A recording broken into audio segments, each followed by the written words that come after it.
This machine is called a compound feed walking foot. Take a look closely. You see that this foot right here walks. It goes up and down. There's a second foot in the middle, again, goes up and down. And notice that this needle here goes back and forth, helping the thick material pass underneath the machine.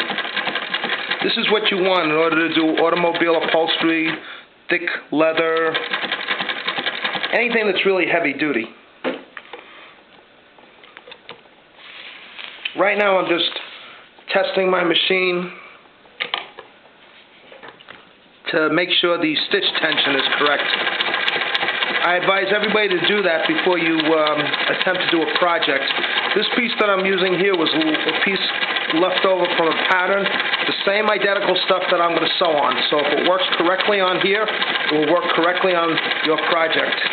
I cannot stress enough how important this is to make sure your tension is good before you go do your work, especially in the cases of leather and vinyl, because once a hole is put through this material, there's no way to get rid of it or hide it, unlike fabric.